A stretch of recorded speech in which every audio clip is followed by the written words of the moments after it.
Uh, Nasaan ako? Kaninong bahay ito? Bakit nandito ako sa kama? Naku po, bakit wala ako kahit isang saplot? At ikaw, sino ka? Bakit katabi kita? Anong sino ako? Hoy, Anton ha? Huwag kang magbiro ng ganyan. Matapos mo akong araruhin ng paulit-ulit buong magdamag? Tapos ngayon tatanungin mo kung sino ako? Naiibang ka ba? Anong ginawa ko? Wala akong matandaan. At saka, bakit naman kita papakialaman? Ano akala mo sa akin? Walang taste sa babae? Hindi ako pumapatol sa balyena. Tarantado ka, Anton ha? Magdamag kang nagpakasawa sa aking katawan, tapos ngayon iinsultuhin mo ako? Kagabi pa na yung sabi mo ng matatamis na salita? Ang lambing-lambing mong panggago ka? Alis na ako dito. Uwi na ako sa amin. Akin na yung pantalon ko. Hindi ka na makakaalis dito hanggat hindi mo ako pinapakasalan! Para kang halimo kung magalit. Kailangan mo akong panagutan. Kung nagawa mong lokohin at iwanan ng ibang mga babae, pues, hindi uubra sa akin ang pagiging babaero mo. Puputulin kong buntot mo sa harapan.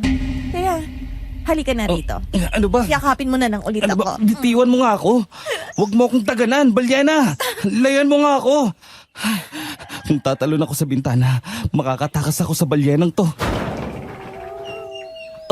Naku po, ang laki ng asong to ha. Parang aswang yata to. Ah! Mga kaaswang, ako nga po pala si DJ Popoy. Bisitahin nyo naman kami sa Aswang Radio. And please subscribe, like, comment, share, and ring the bell button para updated kayo sa aming mga kwento. Huwag kalilimutan, Aswang Radio. Lahat ng mga tao, lalo na ang mga kalalakihan, ay dumadaan sa panahon ng kapusukan. Maraming bagay ang gustong subukan. Kadalasan ay nagiging mapaglaro din sa pag-ibig. Kaya madalas nagiging magulo ang buhay at minsan ay para kang nakikipaglaro kay kamatayan. Isang magandang araw sa iyo at sa lahat ng tagapakinig ng seryeng ito. Tawagin mo na lang ako sa pangalang Anton. Tubong Siquijor, pero dito na ako naninirahan ngayon sa Tagaytay. Isa rin po ako sa masugid na taga-subaybay ng inyong serye at sa tulong ng aking apo na taga-sulat ko ay maibabahagi ko ang aking kwento. Kagaya ng iba nating mga kababayan ay nagkaroon din ako ng karanasan sa mga aswang na nangyari sa isang liblib na baryo sa Siquijor. Hindi ko na lang po babanggitin ang mismong baryo na iyon para di naman tayo makasakit ang damdamin ng mga taong naninirahan doon sa ngayon. Pero alam ko kung ikaw na nakikinig ng aking kwento ngayon ay taga Siquijor, alam mo ang kwentong ito na tungkol sa baryong bawal ang babae noong 1985. Pero bakit nga ba bawal ang babae sa baryong iyon? Narito po ang unang bahagi ng aking kwento. Sabi ko na sa'yo hindi ka na makakaalis dito. Halika sa loob ng bahay namin. Bitiwan mo nga ako. Alis na ako. Hindi ko magagawa ang sinasabi mo. Kahit lasing na lasing ako, ay alam ko ang ginagawa ko. Kailangan mo akong panagutan. Kung hindi, tsaka kung hindi ka na makakatakas dito. Anong ibig mong sabihin? Nang igala ko ang aking paningin sa paligid, ay nakita kong nakapaligid na sa akin ang mga kamag-anak ni Barbara. Nakita kong mayroon silang hawak na mga mahahabang itak at mga baril. Nanginig ang aking mga tuhod. Napaatras ako. Hindi ko na alam ang gagawin kung paano makakatakas sa lugar na iyon. Di nagtagal ay nilapitan ako ng ama ni Barbara, hawak ang shotgun. Magkakasayo ng baril. Papakasalan mo ba ang anak ko o hindi? Gusto mo na bang mamatay? Hindi ko po siya mahal. Hindi ko siya gusto. Kung gano'n ay hindi mo siya dapat pinakailaban. Hindi mo dapat kinuha ang kanyang pagkababae kung wala ka naman palang balak na panagutan siya. Kagabi ang dami mong mga pangako sa akin. Matatami sa mga salitang sinasabi mo tapos ngayon itatanggi mo sa lahat ng mga nangyari sa atin? Anong klaseng lalaki ka? Wala nga akong matandaan na mayroong nangyari sa atin. Lumang tugtugin na yan, Anton. Pakikialaman mo ang isang babae tapos hindi mo pananagutan? Hindi yan uubra sa amin. Sunduin niyo na ang magulang ni Anton. Kailangan nang mapag-usapan ang kanilang kasal. Sumundo na rin kayo ng pare na siya magkakasal sa kanila. Kunin mo ng damit at pantalon niya, Barbara, para makapagbihis ng loko na to. Oo nga naman, Barbara. Nakakahiya sa mga nandito, oh. Nakasuot lang ako ng brief. Kunin mo na rin pati sapatos ko. Sige, pansamantala dun ka na muna sa loob ng bahay namin, ha? Huwag kang magtangkang tumakas dahil mga malalaking aso namin ang hahabol sa'yo. Wala na nga akong nagawa kung hindi ang pumasok ulit sa loob ng bahay ni na Barbara. Hanggang sa ganap na sumikat ang araw. Ilang beses niya akong inalok ng almusal pero hindi ko kinain hanggang sa dumating ang aking mga magulang. Palibhasa ay alam nila na talagang pilyo ako sa mga babae kaya sumang-ayon sila sa gusto ng mga magulang ni Barbara. Sabi pa nga ng mga magulang ko ay panahon na nga daw para ako ay mag-asawa na para makita na nila ang magiging apo sa akin. Oh, ngayon naman siguro, Anton, ay hindi ka natatanggi, ha? Pati ang mga magulang mo ay sang-ayon na magpakasal na kayo ng aking anak na si Barbara. Sige na nga po, kung yan talaga ang dapat hindi na po ako tatanggi pa. Talaga, Anton? Pakakasalan mo na ako? Oo, Barbara. Saan ba ang kusina nyo? Gusto kong umihi Doon sa likod ng bahay namin. Naroon ang banyo, malapit sa poso. Pwede po ba magbabanyo lang muna ako? Para kasing sasabog ng pantog ko Sige, samahan mo siya, Barbara. Sige po, Nay. Halika na, Anton. Sinamahan ako ni Barbara sa likod ng bahay kung saan naroon ang kanilang banyo. Nang makita ko na pawid lang ang dingding niyon, ay may plano nang nabuo sa aking isipan. Lalo na nga at ang likuran nila ay malawak na kakahuyan na. Kaya nang naroon na kami sa banyo ay kaagad akong pumasok. Isinara ko ang pintuan niyon habang kinakapahan ng mga palad ko ang manipis na bahagi ng dingding. Nang matansya ko na madali akong makakalusot sa bahaging iyon ng dingding, ay hinawi ko na yon. Matagal ka pa ba dyan, Anton? Sandali na lang, umiihi pa ako. Hintayin mo na lang ako dyan sa labas, malapit na ako matapos. Sige, dalian mo na, ha? Naghihintay na sila sa loob. Oo, sandali na lang. Sakit na ng pantog ko Dami ko kasing nainom kagabi tapos hindi naman ako nakabangon para umihi. Paano nga na maiisipan mo pang umihi? Puro akong inaasikaso mo kagabi. Hindi ka tumigil hanggat hindi ka nakakatulog. Ganun ba? Gustong gusto mo naman ang ginagawa ko sa'yo. Oo naman. Nang mailusot ko na ang aking isang paa sa labas ng dingding ng banyo, ay maingat ko na ring naisunod ang isa. Sinikap ko na hindi makagawa ng ingay. Nang makalabas na ako sa likuran ng banyo, ay maingat akong tumakbo palayo. Narinig ko pa ang malakas na sigaw ni Barbara habang tinatawag ang aking pangalan. Natuklasan na niya na nakatakas na ako. Alam kong galit na galit si Barbara kaya nagmamadali akong tumakbo palayo roon. Natanaw ko na hinahabol na niya ako kaya lalo kong binilisan ng pagtakbo. Dumaan ako sa kakahuyan hanggang sa makarating sa daan. Saglit kong natakasan sina Barbara at ang mga kamag-anak niya. Nagpatuloy ako sa pagtakbo. Humihingal na ako sa pagod. Nang makita ko na paparating ang kaibigan kong si Crisanto na may dalang motorsiklo ay kaagad kong hinarap. Oh, bakit ba parang pagod na pagod ka, pre? Ano bang nangyari? Iangkas mo ako, pre. Ilayo mo ko sa lugar na to. Kailangan kong makaalis dito. Hinahabol nila ako. At tsak na kapag nahuli nila ako, mamamatay ako. Ganun ba? Halika na. Sumakay ka na, madali. Salamat, pre. Ayos na. Nakasakay na ako. Umalis na tayo dito. Sino ba kaaway mo, pare? Gustong-gusto mong makalayo ka agad. Si Barbara, pare. Gusto akong pikutin. Nandun na nga sa bahay nila ang mga magulang ko at pinag-uusapan ng kasal. Kaya lang tumakas ako. Ayoko magpakasal sa balyenang yun. Kung ayaw mo palang pakasalan, dapat hindi mo na siya binulabola kagabi. Nagpasikat ka pa kasi sa amin. Kahit ang pikang matabang babae na yon ay mapapasagot mo at matitikman mo. Nagkataon na lasing din siya kagabi kaya sumama sa'yo. Kung gano'n ay totoo yung sinasabi niya? Ibig sabihin talagang may nangyari sa amin? Malamang talagang meron. Kasi nang malaman mong wala ang mga magulang ni Barbar sa bahay nila, ikaw pa nga ang nagyaya na ihatid siya kagabi. Kaya hindi ka talaga pakakawalan noon.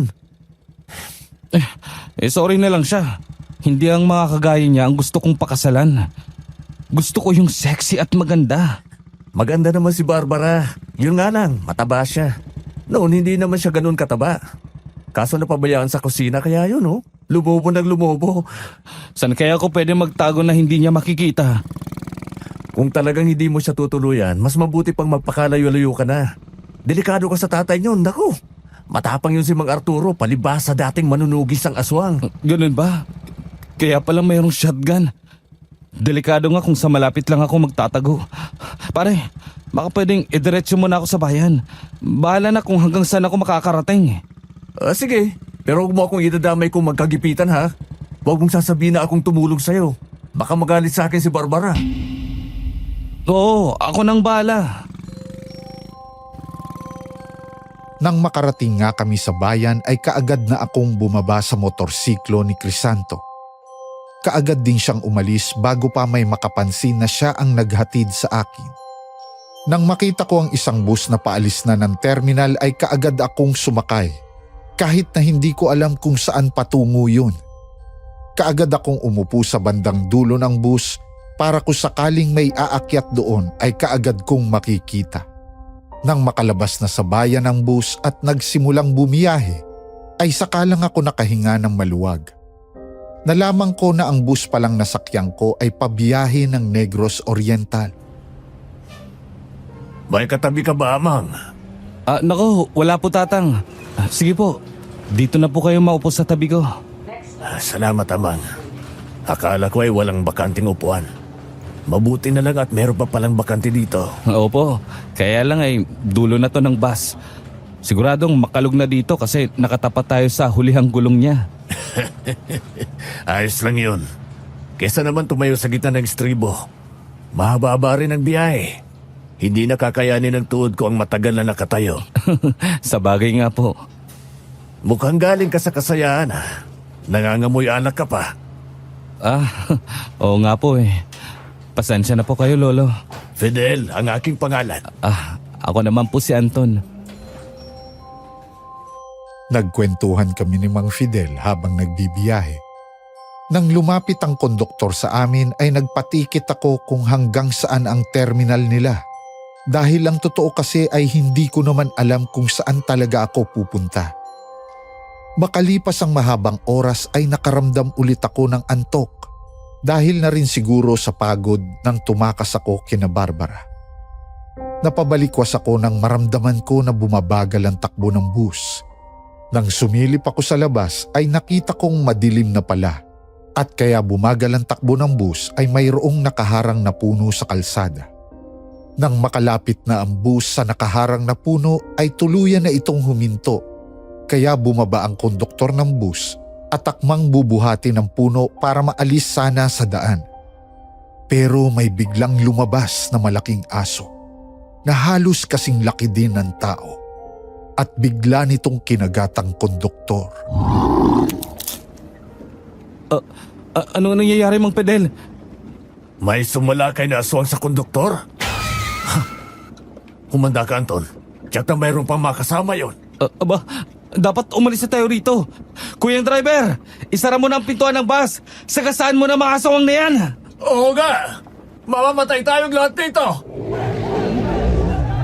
Sa takot nga ng driver ay pinaarangkada niya ang bus. Sinuro na ang nakaharang na puno. Iniwanan ang konduktor niya nang makitang patay na yon. Hindi basta-basta naalis ang malaking puno sa unahan ng bus. Pero dahil sa desperado na rin ng driver, ay nakalampas kami sa nakaharang na puno.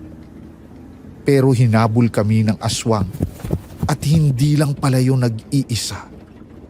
Naglabasan pa sa magkabilang kalsada na puro talahiban ang iba pang mga aswang na humabol sa amin. Napakabilis ng mga yon. May naramdaman kaming kalabog sa ibabaw ng bus. Ang iba naman ay sumabit sa magkabilang gilid. Isa ron sa mga aswang ang humaba ang dila at pumulupot sa liig ni Mang Fidel. Gusto siyang hatakin palabas. Walang iya kang aswang ka! Bitiwan mo ako! Anton! Tulungan mo ako! Opo, Mang Fidel. Teka, paano ko ba mapuputol ang dila na to? Wala naman akong pangputol. Hindi na ako makahinga! Walang hiya kang aswang ka. Bitiwan mo siya. Ayaw mong bitiwan ha? Pwes, kakagatin ko ang dila mo. Hindi kita bibitawan hanggat hindi mo pinapakawalan si Mang Fidel. Yeah! O ano, ang sakit makagat sa dila, di ba? Heto pang malakas kong sipa para mahulog ka. Salamat, Anton. Sige, sipahin mo pang mukha at kamay na lang makabitaw sa bus. Ilang malakas na sipa pa ang binitawang ko na tumama sa muka at kamay ng aswang hanggang sa makabitiw yun sa bus. Kaagad kong isinara ang bintana ng bus. Kahit natatakot ang mga pasahero ay pilit na ding isinara ang mga bintana ng bus. Kaya nahulog din ang mga aswang na nagpupumilit na makaakyat sa tapat nila. Wala nang makapitan ng mga yon. Ang nasa ibabaw naman ay sumabit sa isang punong kahoy ng gumewang ang bus. Salamat naman at nawala na ang mga aswang. Hindi pa tayo ligtas, Anton. Patuloy pa rin silang umahabol. Hindi sila papayag na makalampas tayo sa baryo nila. Gutom na ang mga yan. Bilisan mo pa, Manong Driver. Humahabol pa sa atin ang mga aswang. Kapag nakalampas tayo sa baryo nila, titigilan na nila ang paghabol sa atin. Pero mahaba pa ba ang sabanang ito, Mang Fidel? Hindi pa ba tayo nakakalampas? Hindi pa, Anton. Sa banda roon ay mas lalong mahirap ang daan. Baku-bako, kaya kung ganito kabilis ang takbo natin, mahirapan ang driver sa pagmamaneho. Nang makarating niya ang bus sa lugar na sinabi ni Mang Fidel, ay nagtayuan na sa upuan ang mga pasahero. Tumayo sa gitna ng bus.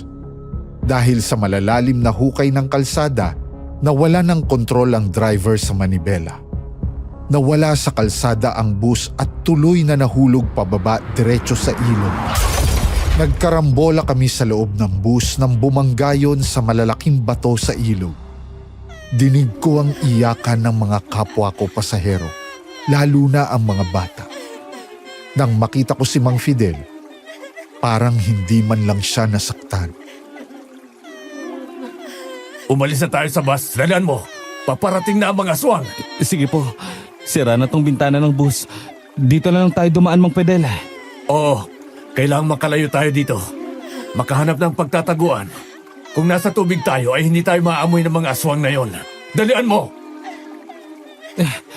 Halika na, Mang Fidel. Tulungan na kitang makalabas ng bus. Dalian niyo po. Narinig ko na naman ang mga angil ng mga aswang. Huwag mo na akong intindihin. Kaya ko na ang sarili ko.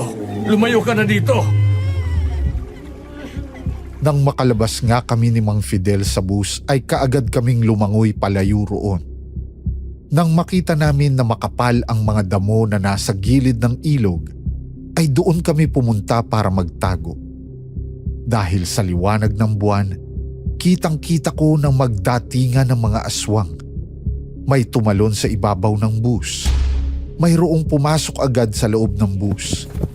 Narinig namin ang malakas na sigawan at iyakan ng mga taong naroon na pinapatay ng mga aswang. Nanginginig ang buong katawang ko sa takot. Huwag kang kikilos. Malakas ang pakiramdam ng mga aswang. Kaunting ingay lang ay baka makita nila tayo. Kawawa naman ang mga kasama natin, Mang Fidel. Mamamatay silang lahat. Wala na tayong magagawa dyan. Maswerte tayo at nakalabas tayo ng bus at nakapagtago tayo dito.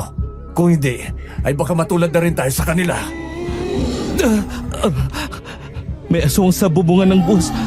Parang tinitiyak niya kung meron pang nakalabas ng bus. Sumisi na tayo. Kapag nasa ilalim tayo ng tubig, hindi niya tayo maamoy. Dahan-dahan nga kaming lumubog sa ilalim ng tubig. Halos 1 minuto rin akong nagpigil ng hininga. Nang maramdaman ko na kinakapos na ako at waring sasabog na ang aking baga, ay dahan-dahan akong umangat sa tubig. Saglit lang na kumuha ng hangin at muling lumubog. Sa ikalawang paglutang ko, ay nakita kong nakalabas din sa ibabaw ng tubig ang mukha ni Mang Fidel. Paano ay nakikita niya ang maraming kumpol ng water lily ang inaanod ng tubig na papalapit sa amin? Doon tayo magtago sa paparating ng mga water lily. Yun ang magliligtas sa atin. Kapag napatapat dito, sumisid tayo sa tubig at pumunta sa mga kumpol niyon para tayo makalayo. Sige, Mang Fidel. Kasunod niyo ako. Halika na, Anton. Umalis na tayo rito. Dahil nga sa mga kumpol ng mga water lily na aming pinagtaguan, kaya kami nakalayo sa lugar na yon. Patuloy yung inanod ng tubig na kasama kami ni Mang Fidel. Halos kalahating oras na palutang-lutang kami sa tubig, kasabay ng kumpol ng mga water lily. Akala ko ay ligtas na kami sa panganib. Hindi pala. Dahil sa dulo pala ng ilog na yon ay mayroong mataas na talon. Huli na para umahon pa kami ni Mang Fidel. Tuloy-tuloy kaming nahulog sa mataas na talon.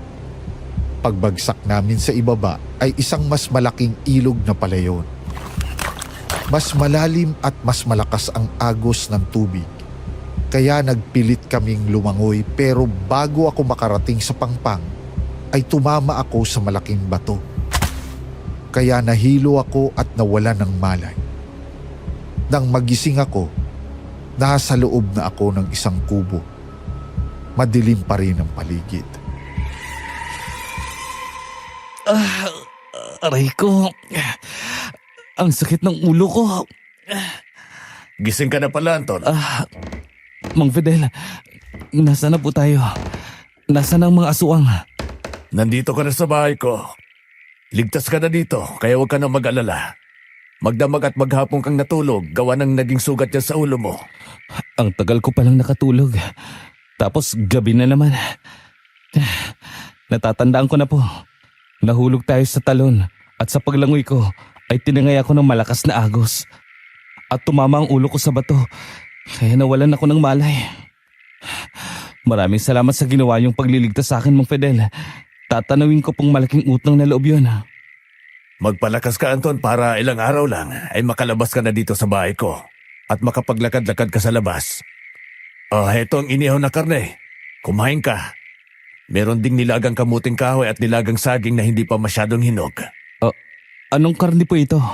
Karne yan ng baboy ramo. Bagong huli lang ng mga kasamang ko, kaya sabi ko ay mag-ihaw para sa'yo. Sige na, kainin mo na habang mainit pa. Baboy ramo po bang sinabi niyo? Oo, tama ang narinig mo. Hindi ka ba kumakain ng ganyan? Abay, masarap ang karne niyan. Tikman mo. Nakita ko ang matamis ng ngiti ni Mang Fidel. Kaya dinampot ko na ang malaking piraso ng karne at kinagat ko yon. Maganda ang pagkakaluto ng karne. Malambot yon. Kaya nga lang ay hindi masyadong malasa. Parang walang asin na nilagay doon kaya napatingin ako kay Mang Fidel. Parang nahulaan na niya ang aking mga kilos. Hindi ba masyadong malasa? Pasensya ka na. Walang asin na inilagay dyan. Naiwanan ko sa bus yung asin na binili ko sa bayan. Di ba nalubog sa ilog yung bus, kaya tiyak na natunaw na yon? Oo nga po, Mang Fidel. Ano na kaya nangyari sa ating mga naiwang mga kasama doon? Ayon sa nabalitaan ko, meron pa daw ibang nabuhay maliban sa atin. Baka yung mga malapit din sa pintuan ng bus na nakalabas at nakapagtago din sa tubig. Ganun po ba? Ibig sabihin pala ay hindi talaga maaamoy ng aswang kapag nakalubog sa tubig ang iyong katawan. Tama ka. Ganun nga. Tay, naghihintay na sila sa labas. Sige, lalabas na ako. Siya nga pala, Anton. Ito ang nag-iisa kong anak. Siya si Vera. Kamusta ka, Ver? Ayos naman ako. Ikaw, ano nang pakiramdam mo dyan sa sugat mo sa ulo? Kumikirot pa rin, pero nakakaya ko na ang sakit. Salamat sa pagtanggap niyo sa akin dito. Walang anuman. Nagpapasalamat din kami sa iyo. Kasi tinulungan mo ang aking itay para makatakas kayo sa masasamang aswang. O siya, magpahinga ka na lang muna dito, Anton. Kami naman ay lalabas muna at ang aming makasama ay naghihintay na. Ubusin mo na yung pagkain mo nang lumakas ka. Sige po, salamat. Nang makalabas na nga ng bahay si Mang Fidel, ay kinain ko na ang mga pagkaing naroon kahit na matabang dahil nagugutom na talaga ako. Pakiramdam ko ay kumakalam na ang aking sikmura sa gutom. Kaya pati ang kamoting kahoy ay kinain ko na din kahit matabang. Di nagtagal ay naisip kong sumilip sa siwang ng bintana para makita ko ang labas. Nakita ko na lahat ng mga kalalakihang naroon ay nakaupo ng pasalampak sa lupa. Lahat ay nakatingala at pinagmamasdan ang liwanag ng buwan. Kasama na roon si Mang Fidel. Tahimik lang sila na nakatingin sa buwan. Mayroon silang ibinubulong na para bang nagdarasal. Matapos niyon ay sabay-sabay silang kumain. Kaya naman bumalik na ako sa higaan ko. Kinabukasan, Magandang umaga po, Mang Fidel. Oh, Anton, malakas ka na ba at lumabas ka na ng bahay? Medyo kaya na po ng katawan ko kaya lumabas na ako para makalanghap naman ng sariwang hangin at sikat ng araw sa umaga. Mabuti naman kung ganon. Pinuno, nagdala kami ng prutas at karne ng manok sa bisita mo. Tsaka gatas ng kalabaw. Maganda ito para manumbalik ka agad ang kanyang lakas. Nako, maraming salamat sa inyo. Kapag palaging ganito ay madaling lalakas at gagaling si Anton. Marami pong salamat sa inyo. O sige Anton, magpagaling ka. Sandali lang, Anton, at ipapasok ko sa bahay ang mga binigay nila para sa'yo. Maupo ka lang muna dyan sa upuang kawayan. nang umalis na ang dalawang lalaking kausap namin ay kaagad kong iginala sa kabuuan ng lugar ang aking paningin. Lahat ng mga nakikita ko ay puro lalaki. Wala rin akong nakikitang bata.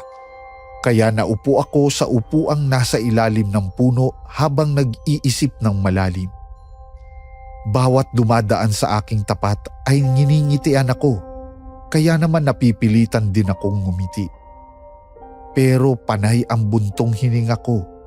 Kaya nang lumabas muli sa bahay si Mang Fidel ay lumapit sa akin. Mang Fidel, pwede po bang magtanong? Oo naman. Ano ba yun? Bakit wala po akong nakikitang mga bata dito sa baryo? Wala ding mga babae. Puro lalaki lang ang nakikita ko. Bawal sa barang ito ang babae, Anton. Kaya wala kang makikita rito. Nasa na po yung mga babae? Yung mga asawa nyo at iba pang mga kababaihan na taga rito sa baryo? Wala na. Karamihan ay napatay na ng masasamang aswang na sumasalakay dito. Pati ang mga bata ay nakuha na nila. Napakasama ng mga aswang na yun. Pati ang mga bata, hindi nila pinatawad. Mabuti naman po at hindi na siya sumasalakay sa inyo. Hindi na siya sumasalakay ngayon. Yun ay dahil hindi pa nila nalalaman ang lugar na ito. Ito ay isang lihim na baryo na tanging ang mga taga rito lang ang nakakaalam. Hindi ka makakapasok dito kung wala kang kasamang taga rito. Natuklasan namin ito nung umalis kami sa dati naming baryo na palagi nilang sinasalakay. Ganun po ba? Ibig sabihin pala pansamantala lang ang naging katahimikan nyo. Teka po, bakit hindi dito nakatira si Ver sa bahay nyo? Saan siya nakatira? Oo. Nakabukod siya ng tirahan. Nandun siya sa gitnang bahagi nitong baryo. Ang bahay niya ay nakatayo sa gilid ng bangin. Gilid ng bangin? Parang ang hirap naman yata na tumira sa gilid ng bangin. Ngumiti lang si Mang Fidel. Paano ay nakita niya na papalapit na ang kanyang anak na si Ver? May dala yung pagkain na para kay Mang Fidel. Kaagad akong tumayo nang makalapit na sa amin si Ver. Nagulat ako nang sa akin iabot ni Ver ang kasirola. Alanganin man, ay kaagad ko iyong inabot. Kaagad akong tumingin sa kanya at ngumiti. Akala ko ay para sa itay mo ang pagkain na to. Para sa'yo yan, Anton. Kumain na si Itay kanina nung magpunta sa bahay ko. Ganun ba? Salamat ha. Kainin mo yan para madali kang lumakas. Ber. Sa tingin ko ay halos magkaedad lang tayo. Hindi ka ba naiinip dito sa baryo nyo? Ibig kong sabihin, binata ka tapos wala ka malang makitang dalaga dito. Puro mga matatandang lalaki ang nandito. Wala ka bang balak na mamasyal naman sa ibang lugar para makakilala ng mga dalaga? Nasanay na ako dito sa amin. Siguro sa ngayon, hindi ko na muna iniisip yun. Kasi nandito ka naman. Ha? Anong sinabi mo na nandito naman ako? Ang ibig kong sabihin ay nandito ka naman na pwede kong maging kabarkada, ganon. Pwede tayo magpunta kahit saan kapag malakas ka na. Yun ay kung magtatagal ka dito sa aming baryo. Oo naman, Ver. Pwede naman ako magtagal dito. Kasi ayaw ko nang umuwi muna sa amin. Bakit naman, Anton? Hindi ko nga pala naitanong sa'yo kung taga saan ka. Kasi nga po, yung mga magulang ko, gusto akong ipakasal sa babaeng balyena na hindi ko naman gusto. Hindi ko siya mahal pero nagkasundo na ang mga magulang namin. Kaya nang magkaroon ako ng pagkakataon, tumakas ako. At noon na nga po na nagkasama po tayo sa bus. Kaya pala sabi ko ay amoy alak ka. Opo, nilasing ako. Plano pala akong pikutin ng babaeng yun. Kaya lang malas niya dahil nakatakas na ako. Hindi na ako babalik sa amin. Mahirap nga ang ganon, Anton. Kahit naman ako, hindi papayag na pakisamahan ng taong hindi ko gusto. Mabuti na lang at nakatakas ka. Kaya nga eh. Kaya kung hindi naman nakakaabala sa inyo, baka pwedeng dito na lang muna ako. Pangako, hindi ako magiging pabigat. Kapag maayos ng pakiramdam ko, tutulong ako sa inyo. Walang problema, Anton. Iniligtas mo ang buhay ko kaya ayos lang sa akin yon. Iniligtas niyo din po ako. Kung hindi niyo ako sinagip, baka nalunod na ako ng tuluyan. Ay sus, nagligtasan pala kayong dalawa eh. Kaya naman pala magkasundo kayo eh. Saan nga palang bahay mo? Sabi ni Mang Fidel, sa gilid daw ng bangin. Doon ka daw gumawa ng bahay? Oo. Doon ko nga itinayo ang bahay ko. Bangin sa bangin. Baka naman pwede mo akong isama doon sa inyo. Para kapag nainip ako, pwede akong pumunta ron. Sige, halika. Kaya mo na bang maglakad? Oo, kaya ko na. Sige na, Anton. Sumama ka na sa kanya para malaman mo ang bahay niya. Sumama nga ako kay Ver sa kanyang bahay. Nalaman ko na iyon pala ay nakatayo nga sa ibabaw ng isang bundok at ang paligid yun ay bangin. Pero may hanging naman o tulay na yari sa matibay na baging at kawayan na ginawang daanan para makatawid ka sa bangin at marating ang bahay niya. Nang makita ko yun ay parang ayaw nang humakbang ng aking mga paa. Paano nga? Nang mapatingin ako sa ibabaw ay napakalalim ng bangin na kapag nahulog ka ay tiyak na magkakadurog-durog pati ang iyong mga buto. Nandito na tayo sa bahay ko. Halika na sa tulay nang makapasok ka na sa loob. Parang mahirap yatang tumawid sa tulay na yan ah. Baka maputol ang baging at mahulog tayo sa bangin. Matibay ang tulay na yan. Nalulula ka ba? Kapag nahulog ka naman dyan, tsak naman sa ibabang bagsak mo. Saka na lang kaya ako papasok sa bahay mo kapag malakas ng tuhod ko. Ang mahalaga ngayon, alam ko na to. Babalik na ako sa bahay ng itay mo. Sige, Anton. Kung ayaw mo nang tumuloy sa bahay ko, di mag-iingat ka na lang.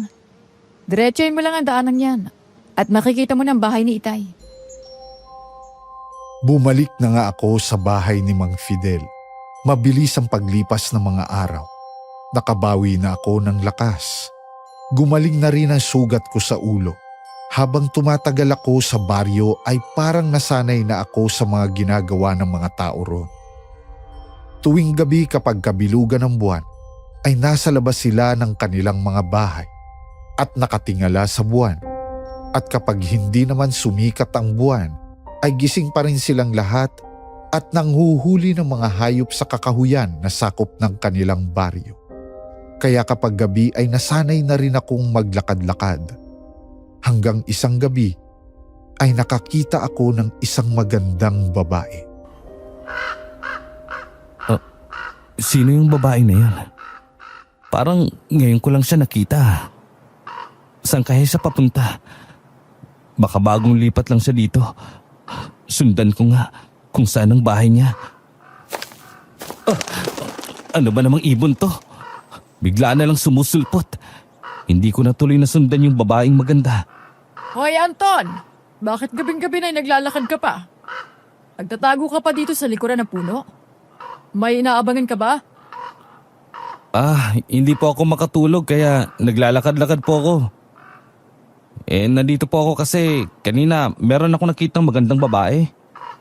Sinundan ko kaso nagulat na lang ako sa malaking ibon kaya napatingala po ako. Tapos nawala na yung sinusundan ko. Magandang babae bang sinabi mo? Meron bang babae sa barim to?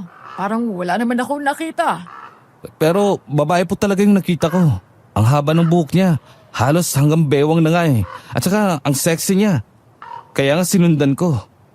Baka nababalik mata ka lang, Anton.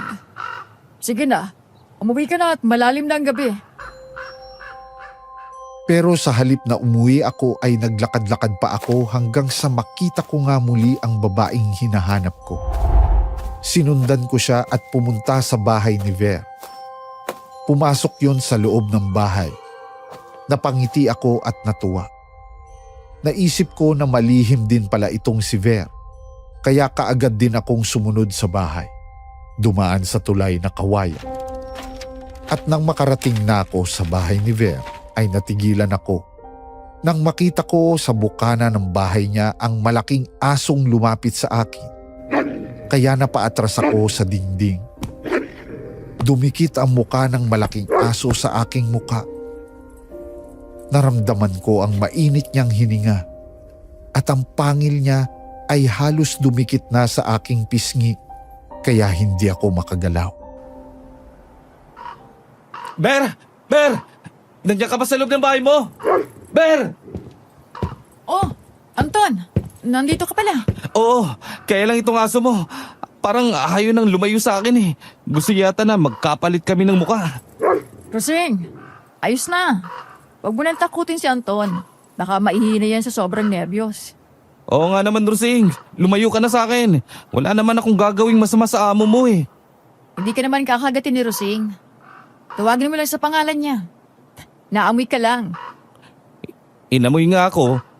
Pero yung pangil nakadikit na sa pisngi ko. Bakit ka nga pala nandito? Kasi sinundan ko yung magandang babae. Dito pumasok sa bahay mo. Ikaw masyado kang malihim. Alam na ba ng tatay mo na mayroong kang babae na tinatago dito? Hoy, huwag ka maingay.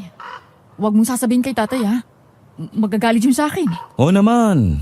Kaibigan tayo, di ba? Kaya pagtatakpang kita. Pero pakilala mo muna sa akin yung chicks mo. Tsaka na lang. Huwag muna ngayon. Sige na, umuwi ka na. Matutulog na kami.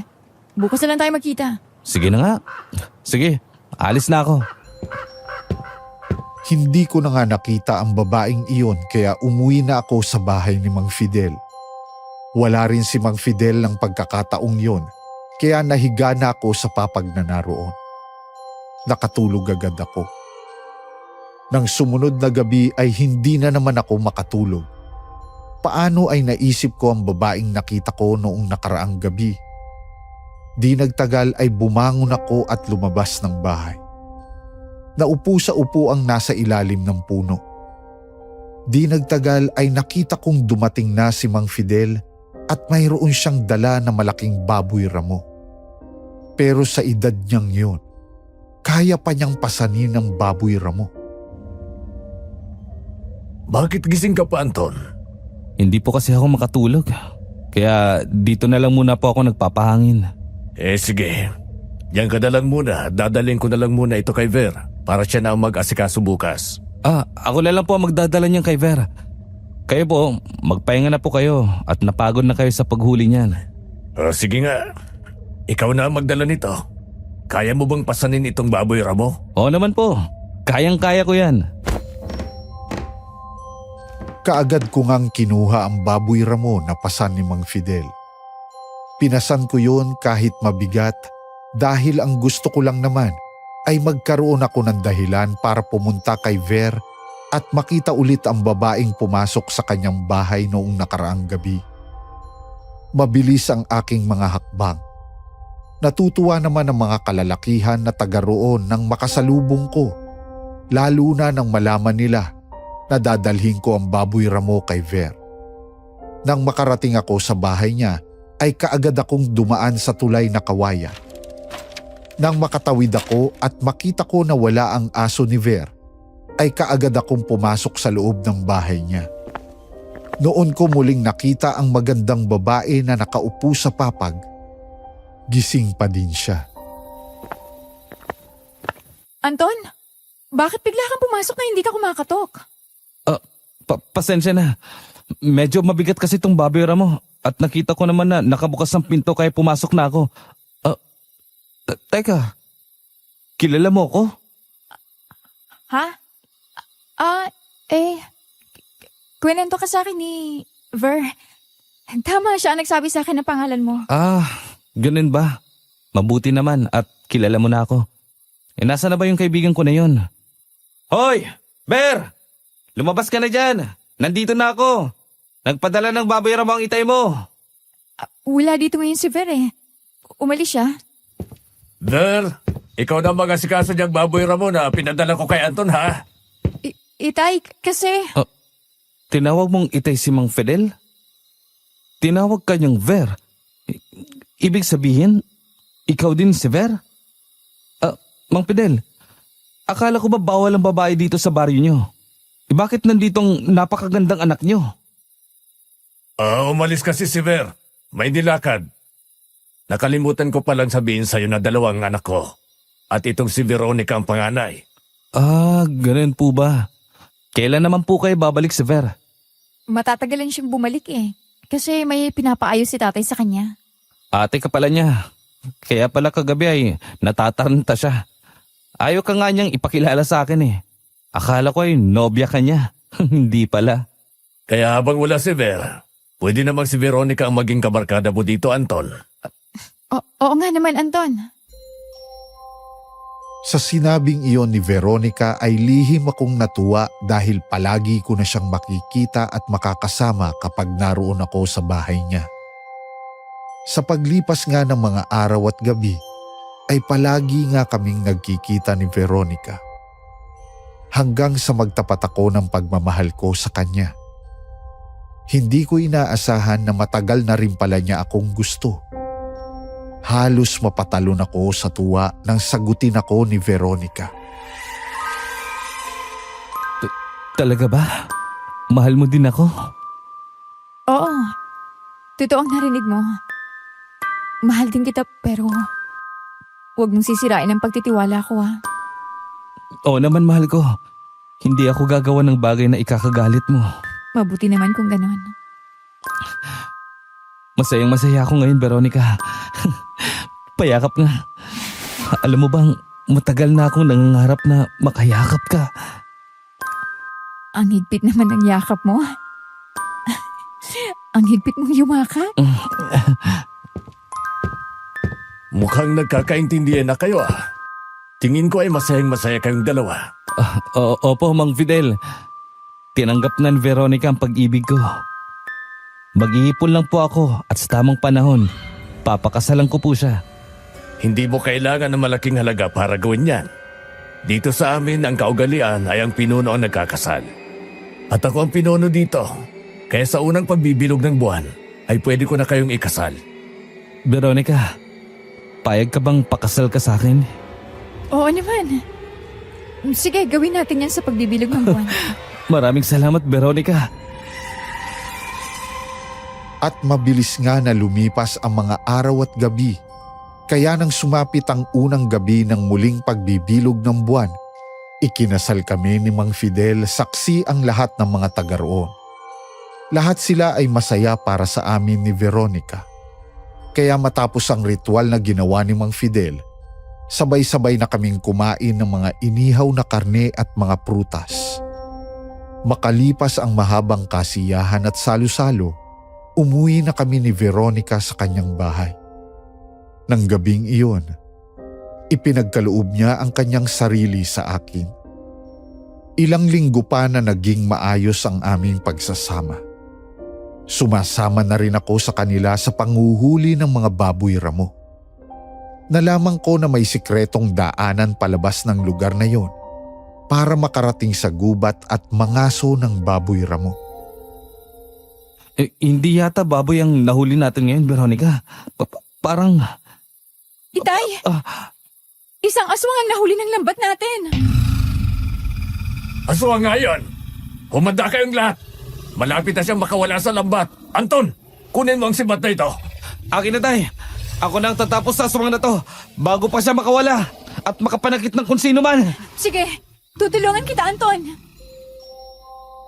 Eksakto na nakuha ko ang inihagis na sibat ni Itay Fidel bago nakawala ang aswang sa lambat.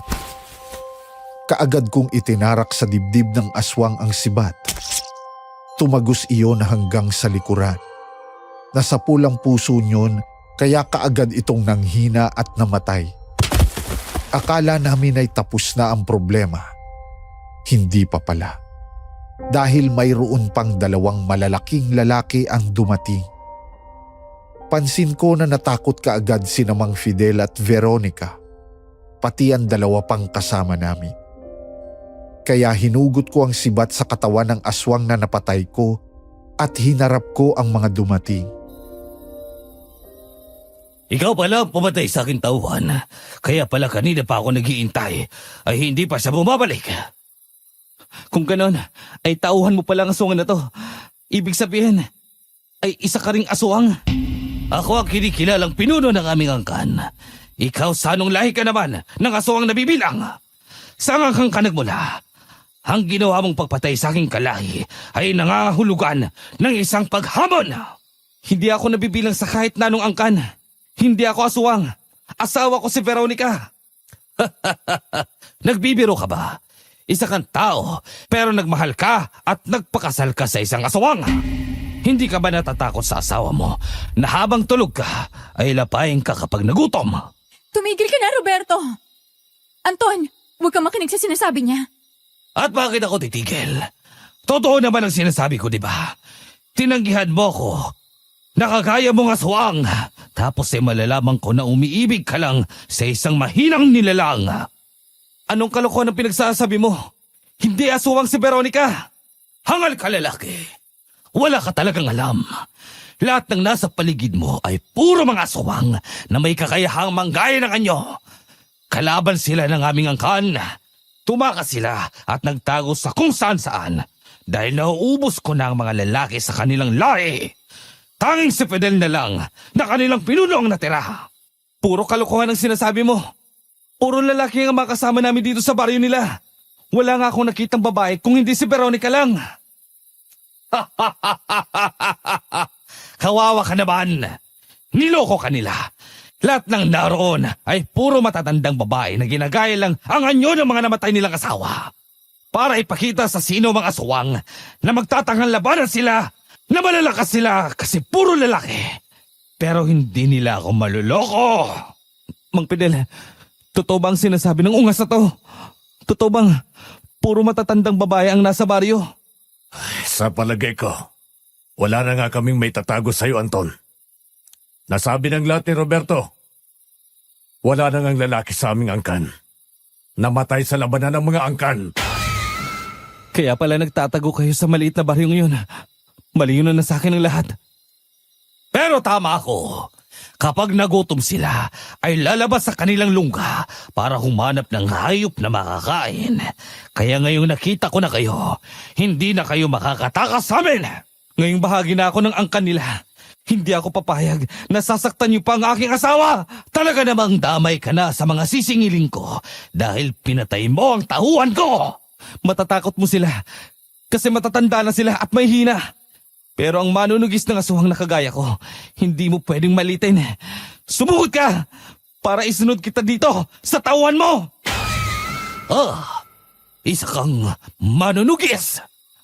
Oo, marami na akong napaslang na aswang. Dahil ang sibat na to At ang itak na to na hawak ni Tata Fidel ay bendetado. Sa oras na masugatan ka nito, kahit maliit lang, magkakasakit ka at mamamatay. Kaya simulan na natin ang laban. Huwag mo akong linlangin. Hangal ka! Hindi kita niloloko. Kaya kahit aswang si Veronica, ay pinakasalan ko. Kasi manunugis ako ng aswang. Kung gusto mong masugatan, halika na! Kahit hindi totoo ang aking sinabi ay pinanindigan ko na nang makita kong parang naniniwala naman si na Roberto. Nang makakuha ako ng tiempo ay bigla ko siyang sinibat. Tumalon siya pa itaas kaya sa hita niya tumama ang sibat. Dahil doon ay nakaramdam siya ng pangamba. Lalo na nang makita niya na kinuha ko na kay Itay Fidel ang itak at akmang susugurin siya. Ha! Magbabayad ka lalaki! Hindi pa tayo tapos! Babalikan kita! Hindi ko napapayagang bumalik ka pa. Tapusin na natin ngayon ang laban. May sugat ka na. Maya-maya lang manghihina ka na at mamamatay. Kaya tatapusin na kita! Ang galing mo, Anton. Natakot sila at umalis na. Totoo bang manunugis ka? Hindi totoo yun, Veronica. Kaya umalis na tayo dito at baka bumalik pa sila. Tayo na mga kasama. Bumalik na tayo sa atin. Kaagad nga kaming dumaan sa sikretong daanan kaya nakabalik kami sa baryo. Nang naroon na kami ay ipinaliwanag ni na Itay Fidel sa lahat ang nangyari.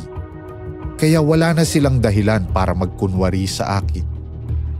Lumabas ang mga tunay nilang anyo. Tama nga ang sinabi ni Roberto. Puro matatandang babae ang mga naroon at nag-anyong mga lalaki. Inamin din sa akin ni Veronica na siya at si Ver ay iisa lang. Alam kong hindi titigil ang angkan ni Roberto hanggang hindi kami nauubos. Dahil napatay ko ang ama niya sa isang patas sa labanan. Hindi niya yun matanggap kaya nag-ipon siya ng malalakas na kapanalig at sinalakay ang dating baryo namin. Kaya kami napunta dito. Nagugulan ako, Mang Fidel.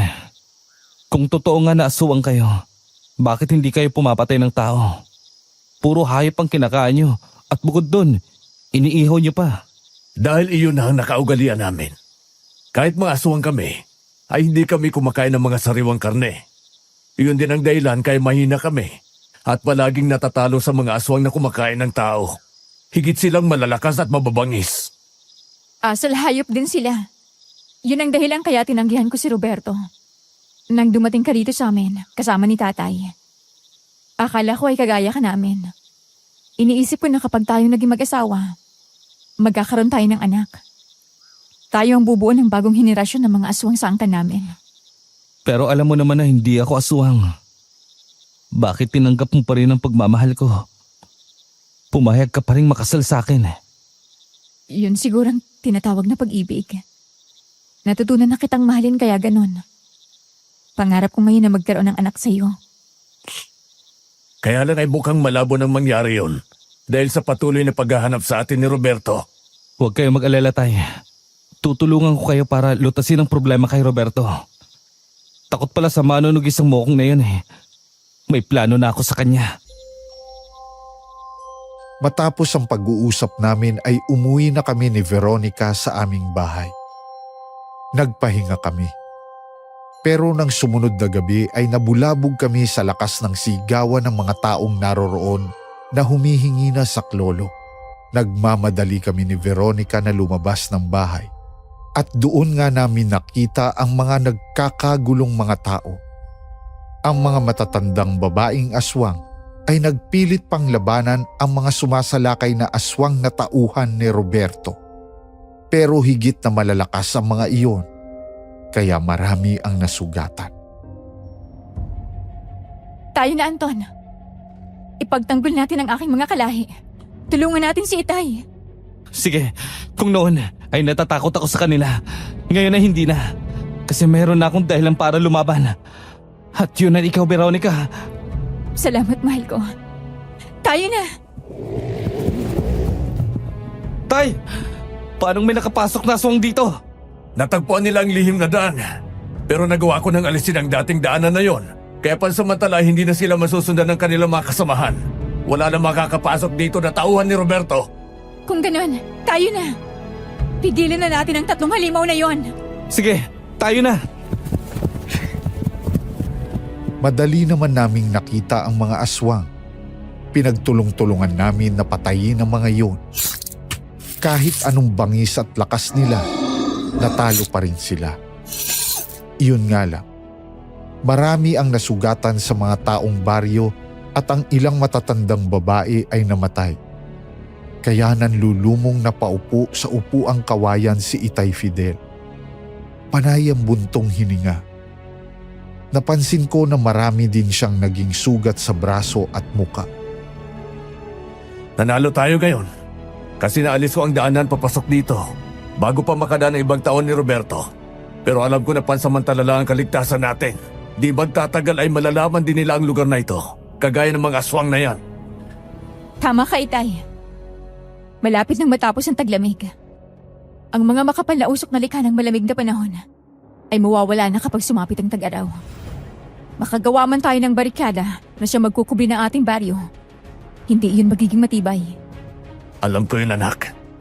At siya kung madali nila tayo makikita. Kung mamamatay ba si Roberto, titigil na ang mga aswang na yan sa panggugulo dito? Oo, Anton. Dahil si Roberto ang pinuno ng kanilang angkan. Kapag namatay siya, malaki ang pag-asa natin na mamuhay pa ng payapa. Tsaka na matatakot ng mga tauhan niya at mag-aalisin ng mga yun. Tay, meron ba kayong alam na simbahang malapit dito? Meron bang pari na nakatira? Meron. Doon sa kabilang baryo.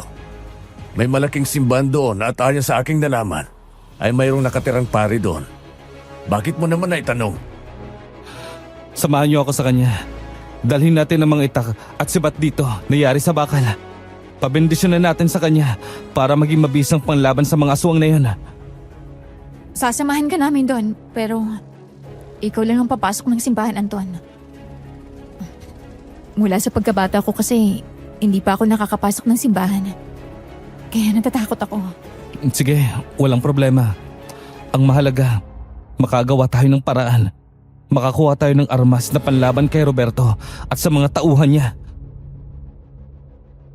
Nang sumikat nga ang araw ay pumunta kami ni na Veronica at Itay Fidel sa simbahan sa kabilang baryo. Dala ko ang 5 mahahabang itak at 2 sibat. Nang makarating kami sa simbahan ay tahimik na tahimik. Kahit araw ng linggo, parang walang tao. Walang misa. Naiwan sa labas ng simbahan sina Veronica at Itay Fidel. Marahan naman akong pumasok sa simbahan. Noon ko nakita ang isang batang lalaki. Wala pong misa ngayon. Hindi magmimisa si Padre Luciano kasi wala namang mga tao na magsisimba. Pwede bang sabihin mo sa kanya na kailangan ko ang tulong niya? Ano bang tulong ang kailangan mo? At saka, ano yung nasa sako na yan? Parang mga armas yan ah. Sibat yung 2 na yan, di ba? May bala kaya yatang masama sa kanya. Naku hindi. Wala akong gagawing masama. Kailangan ko lang talaga ng tulong niya. Maniwala ka sa akin. Marami nang nabiktima ng aswang sa aking mga kababaryo. Kaya kailangan ko siya. Aswang? Maraming din palang aswang na gumagala sa baryo nyo. Oo, kaya pakiusap. Tawagin mo si Padre Luciano. Ako nang bahalang magpaliwanag sa kanya kung para saan ko gagamitin ang mga armas na to. Nakumbinsi ko naman ang batang sakristan na tawagin si Padre Luciano. Nang magkaharap kami, ipinaliwanag ko sa kanya ang mga nangyari sa aming baryo. Kaagad naman siyang nagdesisyon na basbasan ang mga armas na dala ko at tinuruan pa niya ako ng ilang bagay na maaari ko pa ring gamitin panlaban sa mga aswang. Kagaya ng asin, bawang, buntot ng pagi at ang mga matulis na nguso ng malalaking isda na kung tawagin ay swordfish. Bago ako lumabas ng simbahan, sinabihan pa niya akong kumuha ng mga benditadong tubig doon para magamit din panglaban sa mga aswang. Anong nangyari? Nakausap mo ba ang pare? Oo, Binasbasan niya ang lahat ng mga armas na dala ko. Ngayon ay mayroon na tayong magagamit na panlaban kina Roberto. Mabuti kung ganon. Tayo na. Bumalik na tayo sa baryo. Hindi po ba natin sila hanapin? Ay, toso yan si Roberto. Ang angkan nila hindi nagtatagal sa isang lugar. Lalo na at nasugatan mo siya nung nakaraang laban. Kaya ang magagawa lang natin ay magbantay doon sa paligid ng baryo natin. Doon sa Kakahuyan kung saan natin sila nakalaban. Tama si Itay. Alam ko na hindi naman magtatagal. Muling sasalakay si Roberto. Dahil madaling gagaling ang kanyang sugat sa hika. Mauulol siya sa galit kapag nalaman niya na hindi banditadong si Bat na tumama sa kanya.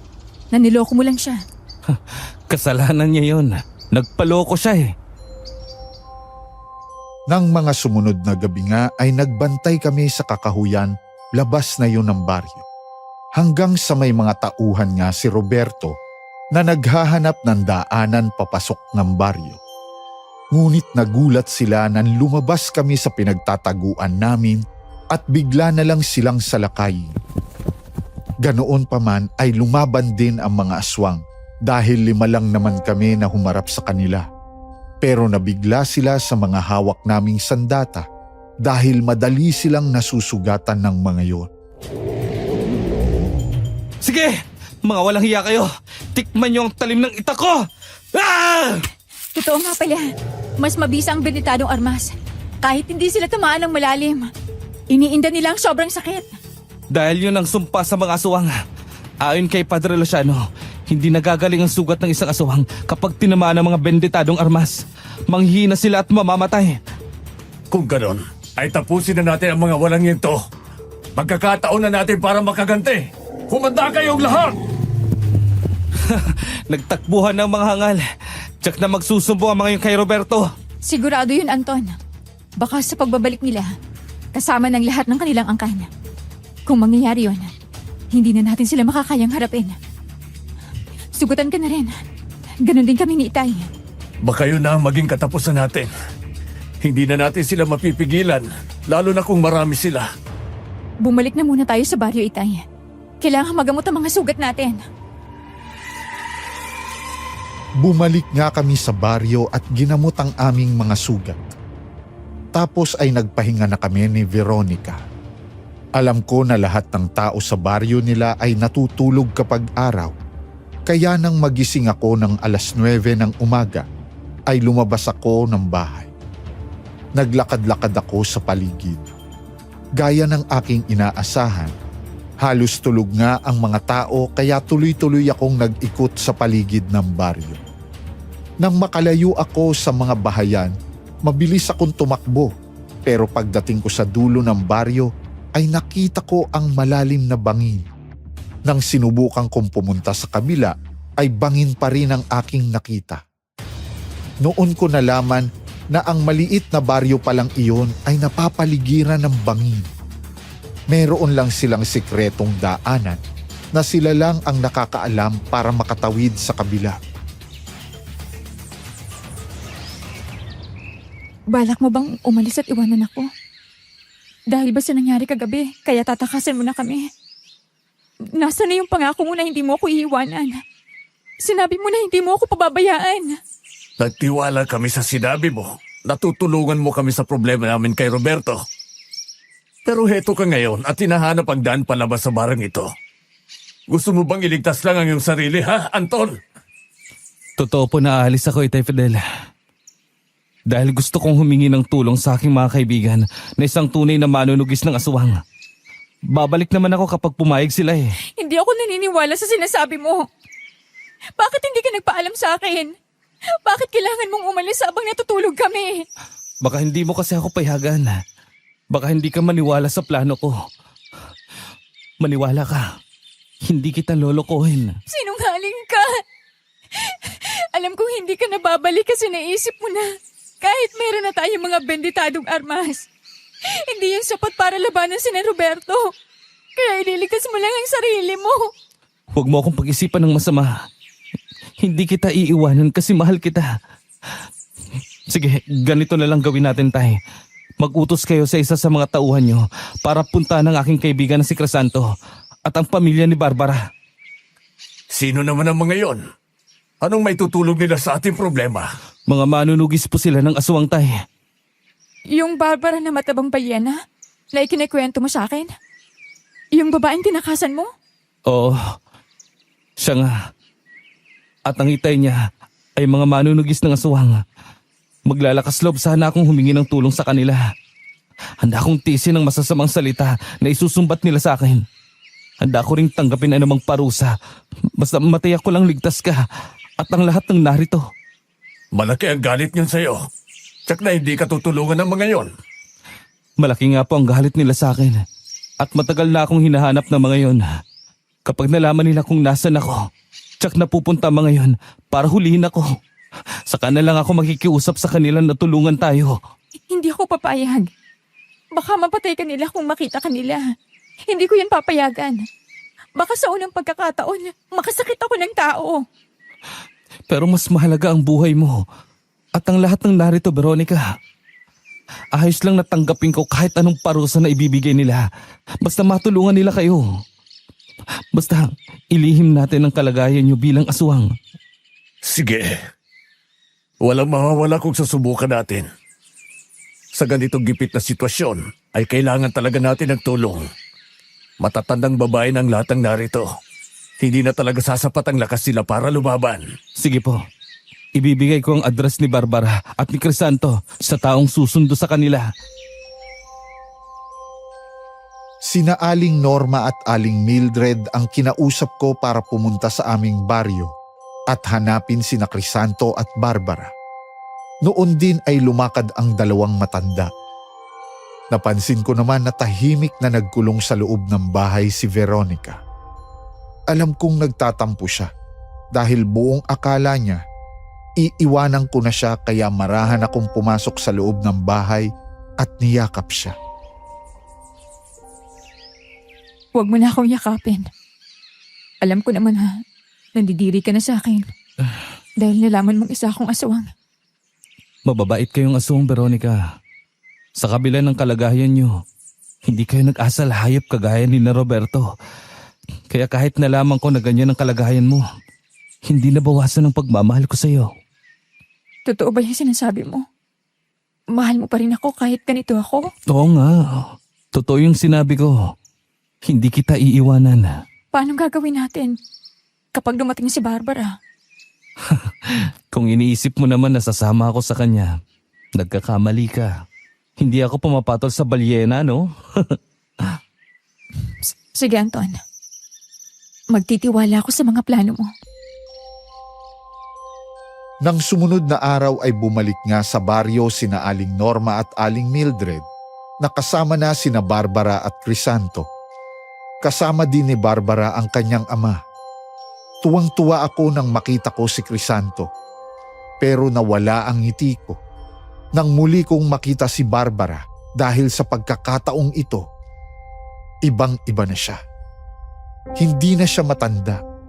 Napakaganda niya at napaka-sexy. Nakalugay ang mahabang buhok at nakapantalon ng maong.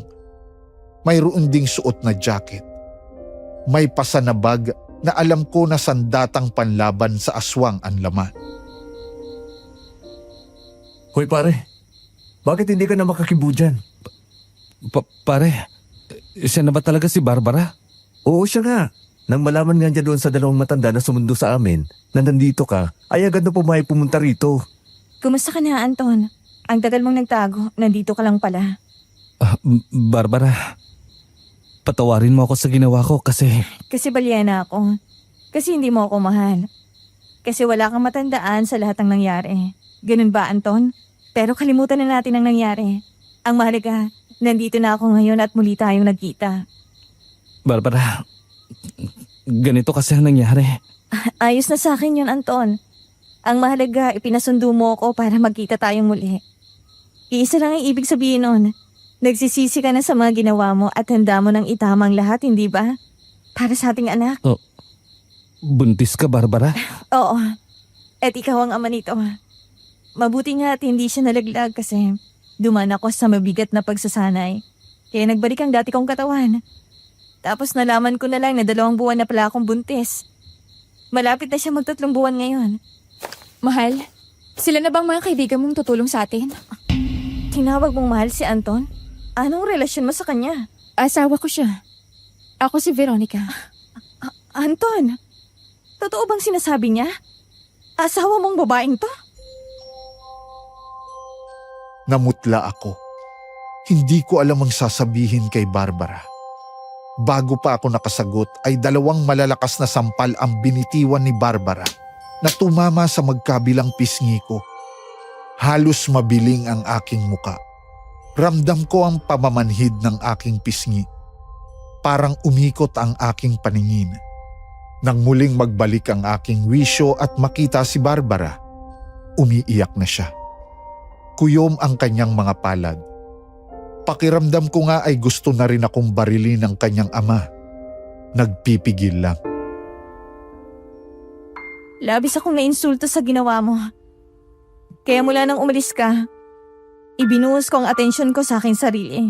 Nagbalik ako sa pagsasanay kung paano makipaglaban para manumbalik ang dati kong katawan. Nangyari naman yon. Pero hindi ka na bumalik. Tapos ngayon, Patawarin mo ako, Barbara. bigla na lang may darating. Susunduin kami kasi meron kang problema sa mga aswang. Hihingi ka ng tulong. Pero pagdating namin dito, heto ka at ipapakita mong may babaeng maganda na nakakapit sa braso mo. Makinig ka muna sa akin, Barbara. Magpapaliwanag ako. Tama na. Anong gusto mong palabasin? Na may nakita ka na higit na maganda at sexy kesa sa akin?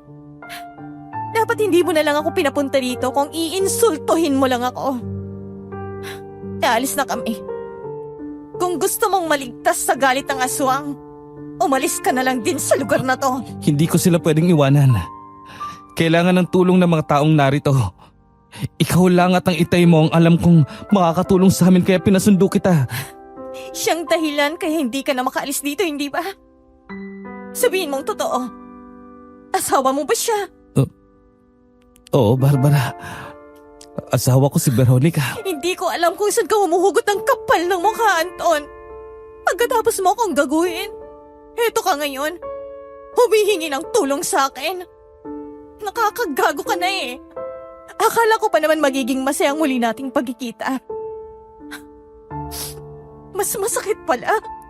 Nakahanda akong pagbayaran ng mga kasalanang nagawa ko sa iyo. Basta tulungan mo lang mga narito sa baryo. Karamihan sa kanila ay matatandang babae na.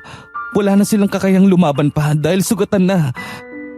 Masasama ang angkan ng aswang na nambibiktima dito. Nang tumalikod na si Barbara para umalis, ay sumunod na sa kanya sina Crisanto at Mang Arturo. Wala na akong lakas ng loob para pigilan siya dahil sobra-sobra na ang kasalanang nagawa ko. Sobra na siyang nasaktan. Pero bigla ay bumitaw sa akin si Veronica at hinabol niya sina Barbara. Hinarang sila ni Veronica, kaya naman tumigil sa paglalakad si Barbara. Alam kong napakabigat ng kasalanan na gawa sa'yo ni Anton. Alam ko rin na sa nangyari ngayon, hindi mo na siya mapapatawad. Pero nakikiusap ako sa'yo. Tulungan niyo lang kaming matapos ang problemang to. Lahat ng gusto mo ibibigay ko sa'yo. Nakikiusap ka para sa buhay ni Anton? Nakikiusap ako para sa buhay ng lahat ng mga narito. Ako ang anak ng pinuno. Kung kakayanin lang sana naming lumaban sa angkan ng mga aswang, ay hindi na sana namin kayo aabalahin. Pero napatay na ang mga kalalakihan dito. Kaya kailangan namin ng tulong. Talaga? Gagawin mong lahat para lang sa kaligtasan ng mga ito? Oo. Kapag nanalo tayo sa laban, kahit anong hilingin mo gagawin ko. Buntis ako at si Anton ang ama. Magagawa mo siyang palayain. Alam mo kung bakit ako narito? Hindi para sa mga aswang, kundi para papanagutin siya sa obligasyon niya sa akin. Sige. Magpaparaya ako kapalit ng kaligtasan ng mga angkan ko. Pakiusap. Manatili muna kayo sa aming lugar at tulungan kami sa aming problema. Sige. Gagawin namin ang lahat para matulungan kayo. Basta't sumunod ka rin sa mga salitang binitiwan mo. Salamat, Barbara. Pansamantala nga ay doon tumira sa baryo sina Barbara sa isang bakante na bahay na wala nang nakatira dahil napatay na ng aswang. Sa mga panahong yon ay si Veronica ang nag-aasikaso sa kanila. Siyempre kapag ganoong pagkakataon, naroon din ako para tulungan si Veronica. Pero unti-unti ay nakikita ko ang pagbabago ng aking asawa. Naging masungit na sa akin si Veronica. Palagi na siyang galit sa akin at hindi na siya tumatabi sa akin sa aming pagtulog. Anong problema, mahal ko? Bakit ganyan ka sa akin ngayon? May nagawa ba akong pagkakamali? Malaking nagawa mong pagkakamali kay Barbara. Para sa katulad ko mga babae, isang malaking kasalanan ang hindi panagutan kapag nabuntis ako. Anton, itama mo ang mga pagkakamali mong nagawa. Ano bang gusto mong gawin ko? Panagutan mo si Barbara. Kapag natapos ng problema dito, kapag umalis na sila, sumama ka na. Ikaw ang asawa ko.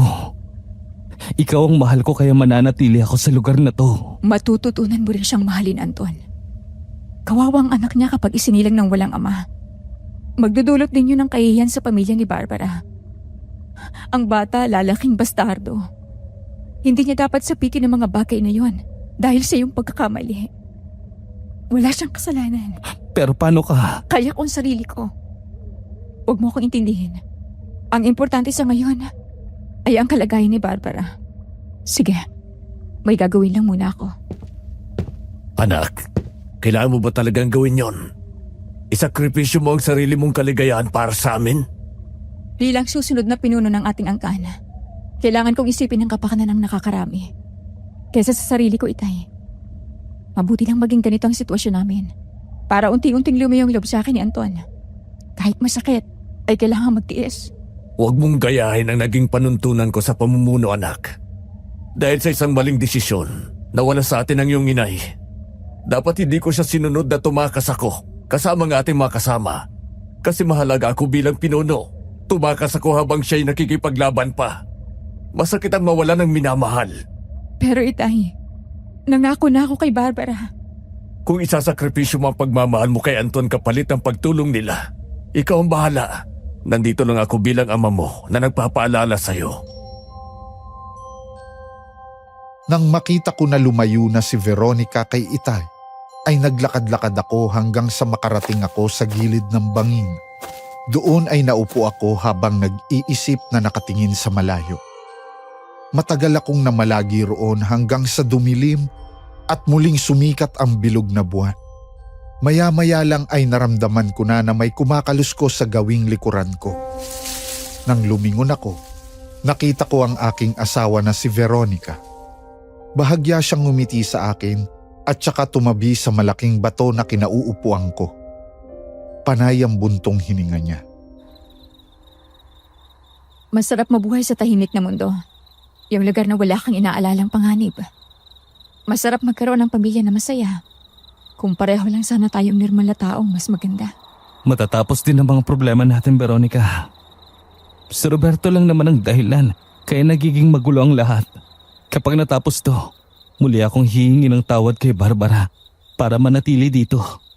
Kung ikaw ang susunod na pinuno ng isang angkan, sabihin mo sa akin na magiging pasya mo.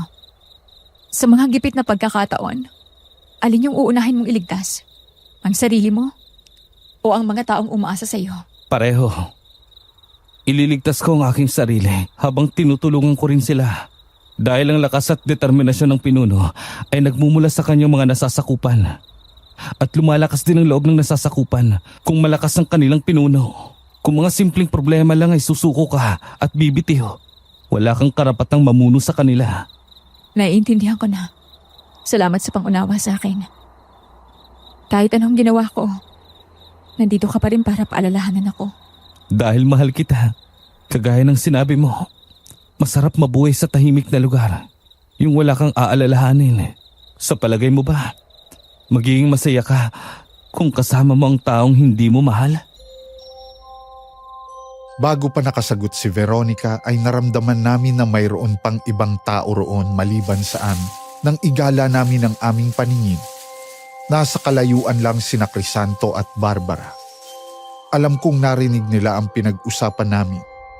pero nakatuon sila sa kabilang bahagi ng bangin.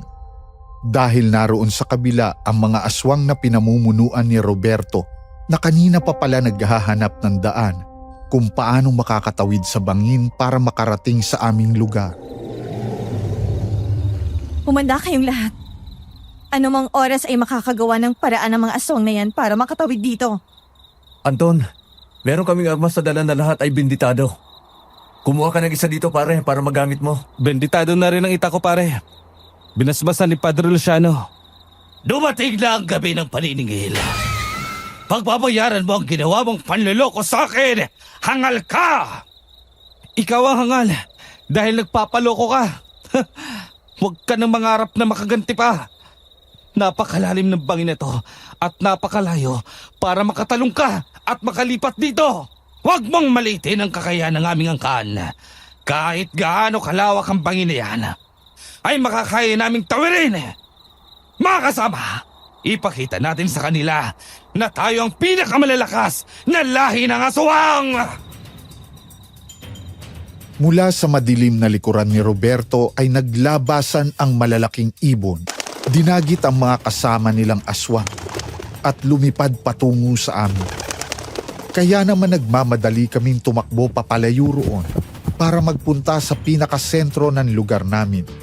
Dahil naroon sina Itay at ang iba pa kagaya ng ama ni Barbara na nagpapahinga na sana ng mga oras na iyon.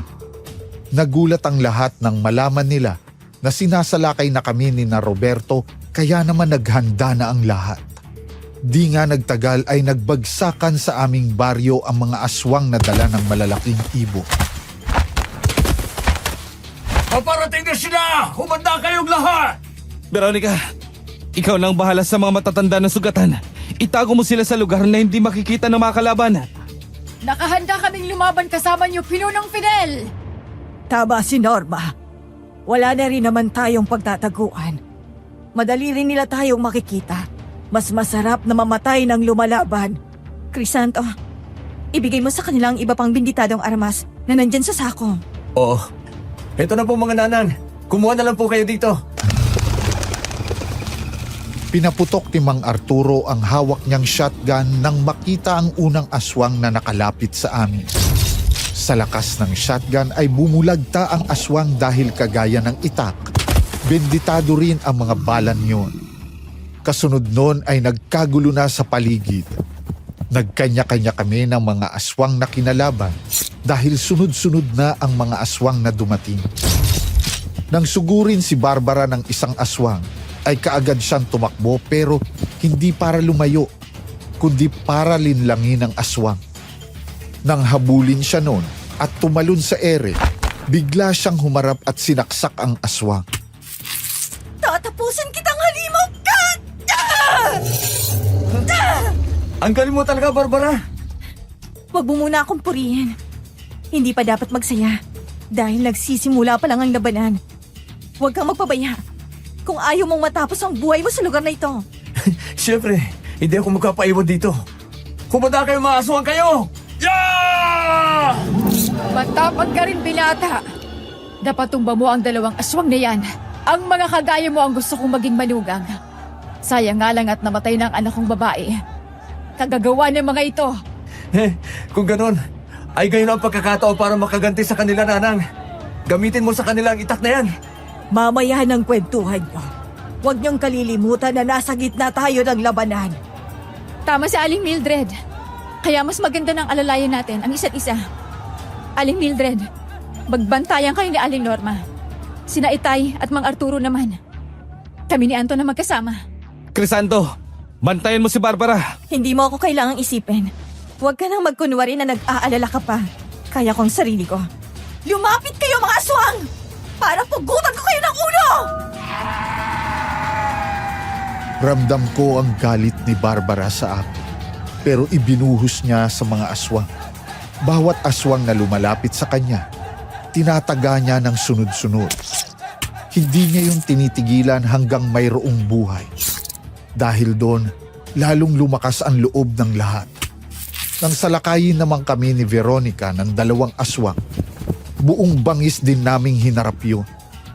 Magkakasunod na taga ang ginawa ko hanggang sa maputol ko ang kamay ng aswang. Nagulat siya at napaatras. Nang makabawi ay muling sumugod. Talagang buwis buhay ang ginagawa niyong pagsunod sa inyong pinuno, ha? Pwes, ibibigay ko ang hinahanap niyo! Anton! May paparating pa sa likuran mo! Umilag ka! Aray! Bakit ba hindi ko naiwasan ng matatalas na kuko ng aswang na to? Mukhang nasugatan ng malalim ang likod ko.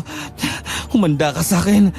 Pupugutan kita! Maswerte ka pare, hindi ka napuruan. Oo nga eh. Mabuti naman at napatumba na natin silang lahat. Hindi pa tapos ang laban, Anton. Tumingala kayo. Haya na naman ang mga malalaking ibon na dala ang mga kasamahan nilang aswang. Tama si Itay. Paparating na naman sila. Ayos ka lang ba, Anton? Mukhang hindi naman masyadong malalim ang sugat mo sa likod. Kaya mo pa ba? Oo, kaya ko pa. Dapat lang nakayanin mo dahil marami ka pang pagkakamali sa buhay na dapat mong ayusin. Pwede ba, Barbara? Nasa gitna tayo ng labanan. Hindi ito ang oras para manumbat. Ikaw naman ang may kasalanan kung bakit nandito tayo ngayon. Ang sarap masuong sa ganitong sitwasyon, ano? Hindi natin alam kung pagkatapos nito ay mabubuhay pa tayo. Bakit, Barbara? Nabigla ka ba? Hindi mo ba inaasahan na ganito karaming aswang ang kakaharapin mo? Tama ka. Sabi mo kasi si Roberto lang. Isang angkan pa lang mga ito. Parang nagsisisi tuloy akong pumayag na manatili dito. Sana umalis na lang kami. Uy, huwag na kayo magsisiyan. Nandito na ito. Gawin na natin ang lahat para labanan ang mga aswang na yan. Itay, tumakas na kaya kayo habang hindi na dumarating ang ibang tauhan ni Roberto. Humihingi ako ng pasensya sa inyong lahat. Manalo matalo tayo. Maraming salamat sa inyo. Pero bilang pinuno, hindi ko na uulitin ang pagkakamaling ginawa ko. Hindi ako tatakas. Mananatili ako sa lugar na ito kasama niyong lumalaban. Nang muling bumagsak sa lupa ang ikalawang grupo ng mga aswang, muli kaming sinugod ng mga yon. Kaya kahit hindi pa kami nagpapahinga, wala kaming magawa kung hindi ang lumaban sa kanila. Muling nagsimula ang madugong labanan sa pagitan namin at ng mga kalabang aswang. Matapos kong tapusin ang kalaban kong aswang, napalingon ako sa paligid. Nabuwag na ng mga kalaban ang una naming plano na magbantayan sa isa't isa. Malayo na sa akin si Veronica at ganun din sina Barbara dahil mas malalakas at mababangis ang mga dumating na aswang. Hanggang sa marinig ko ang malakas na sigaw ni Aling Norma. Nakabulagta na siya at kinukubabaw ng aswang. Walang iya ka! Layuan mo si Aling Norma! Nailagan mo ang patalim ng ita ko. Mag-iingat ka, Anton. Malalakas sila. Ang mga yan na ang personal na alalay ni Roberto. Kung ganun po pala, ay paparating na ang walang hiya na yon. Dapat pala ay tapusin na kita ng madali. Tama yan, Anton. Huwag pasindak sa kanya. Pero mag-iingat ka. Huwag kang mag-alala, Aling Norma. Igaganti ko kayo sa walang hiya na to. Nang lumapit nga sa akin ang aswang at tinalunan ako, nabitiwan ko ang hawak kong itak. Kaya nagpambuno kami. Pilit kong iniwasan ang matatalim niyang mga pangil habang hawak ko ang kanyang mga kamay. Nagpagulong-gulong kaming dalawa, kaya paminsan-minsan ay bumabaon sa aking mga braso ang matatalim niyang kuko. Pero tiniis ko yun. Tinadyakan ko ang aswang. Bumaliktad yon palayo sa akin. Nagkaroon ako ng pagkakataong gumapak para sana kunin ang aking itak. Pero mas mabilis ang aswang. Sinipa niya ang itak. Tapos ay nilapitan ako at sinakan. Hindi niya napansin na naabot ko ang itak na nabitiwan ni Aling Norma. Nang mahawakan ko yun ng mahigpit, isinaksak ko sa tagiliran niya. Tagus yun sa katawan niya. Tapos ka na, Angal! Aling Norma? Aling Norma! Patay na si Aling Norma. Wala na rin si Aling Mildred. At ang iba pang matatandang babae dito ay namatay na din. Kawawa naman sila. Mahal, hindi ka dapat panghinaan ng loob. Namatay silang lumalaban. Kahit alam nilang napakiliit ng tsansa na manalo sila sa mga kalaban na to. Sinubukan pa rin nila para lang tulungan tayo. Huwag mong sayangin ang sakripisyong ginawa nila. Tama si Anton. Bilang susunod na pinuno, dapat maging malakas at matibay ang iyong kalooban, anak. Lumaban ka hanggang sa makakaya mo, Veronica. Ang kamatayan ay dumarating sa lahat ng may buhay na nilikha dito sa ibabaw ng mundo. Magaling ka, matandang Fidel. Tama naman ang iyong sinabi. Lahat ay lilipas. Lahat ay sasapit ang kamatayan. Kaya sa pagkakataong yon, lahat ng sinabi mo ay dumating na sa inyo. Mamamatay na kayong lahat ngayon. Ang pagkakataong ito ay hindi lang para sa amin, Roberto. Pwede rin ito ay para sa iyo. Para matapos ang pag-ahari-harian mo. Huwag kang hangal. Sinong ipinagmamalaki mo? Yang manugang mong hilaw! Hoy! Nautakan lang niya ako nung una. Napaniwala niya akong benditado ang si Matleon. Hindi naman pala! Iba na ang pagkakataon ngayon. Benditado ng itak na to. Kaya kung ako sa'yo, tumigil ka na. Tigilan mo na ang panggugulo mo. Tigilan mo na akong takutin. Hindi na ako magpapaloko sa'yo. Hindi totoo ang sinasabi mo.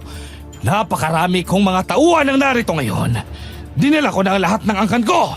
Uubusin ko kayong lahat. Kawawa ka naman pala. Ikaw ang pinuno na walang pakialam sa iyong mga tauhan. At sino ka naman? Gusto mo rin bang maging pagkain ng mga tauhan ko? Ako si Barbara. Isang manunugis ng aswang. Puro kayong manluloko! Mga kasama, tapusin ang lahat ng mga to! Hoy, wala ka nang tatawagin pa. Lahat sila ay patay na. Aaminin ko na mababangis at malalakas silang lahat. Kaya nga ang dami rin namin naging mga sugat. Pero sa uli, nanaig pa rin ang kabutihan. Ha? Patay na ang lahat ng mga tauhan ko! Oo! At kayo na lang ang natitira. At ngayon, napaliligiran na namin kayo. Ha? Ganun ba? Pinatay niyong lahat ng aking angkan! Magbabayad kayong lahat! Galit na galit si Roberto nang sumugod siya kasama ang dalawa pa niyang alala. Buong tapang naman namin silang hinarap. Nang masugatan siya ng hawak kong itak at naramdaman niya ang kakaibang hapdi ng kanyang sugat, napatunayan niya na benditado nga ang mga armas namin. Napaatras siya at bakas sa mukha niya ang sobrang takot. Nawala ang kanyang tapang lalo na nang mapabagsak na ni na Barbara ang dalawa niyang alala. Nang tumayo siya ay dinagit siya ng ibong alaga niya para sana ilipad at itakas. Pero bala ng shotgun ni Mang Arturo ang humabol sa kanya. Siya at ang malaking ibon ay bumagsak. Parehong agaw buhay. Anong sinabi ko sa'yo kanina? Hindi ba't ang pagkakataong ito ay pwedeng maging pabor sa'yo? At pwede rin namang pabor sa amin. Kaya nang, kami ang nagkaroon ng magandang kapalaran sa ngayon. Kaya malas mo lang. Hangal kang matanda ka! Natapos din ang kasamaan niya. Panalo tayo. Tama. Nanalo tayo sa labanan. Lahat tayo ay maraming sugat. Kailangan nating gamutin ang mga ito. Kasunod niyon ay narinig namin ang malalakas na tilaok ng mga manok sa kagubatan. Senyalis yun na papaumaga na. Natapos ang mahabang gabi ng kaguluhan. Sa pagsikat ng araw at masinagan ang mga namatay na aswang. Lahat sila ay natunaw at naging abo. Nanlulumo akong naglakad patungo ulit sa gilid ng bangin habang pinagmamasdan ang pagsikat ng araw. Kasabay ang pasasalamat sa Diyos dahil nalampasan namin ang isang buong gabi na puno ng lagim. At ngayong tapos na ang kaguluhan, magsisimula naman ang usapan at problemang personal. Kaya kahit sugatan ako, hindi ko ramdam ang sakit niyo. Mas masakit ang kirot sa dibdib, lalo na kung maghihiwalay na kami ni Veronica. Bakit nandito ka pa? Halika na sa ating bahay para magamot natin ang mga sugat mo. Dito na lang muna ako.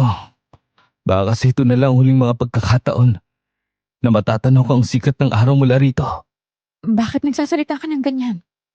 Alam ko ng kasunduan niyo ni Barbara. Kaya sila nanatili dito. At kasama nating lumaban eh. Dahil sa kasunduan yung dalawa na magpapaubaya ka na. Kaya pala inaaway mo na ako nitong mga nakarang araw. Ganun pala. Tama ka. Yun nga ang kasunduan namin.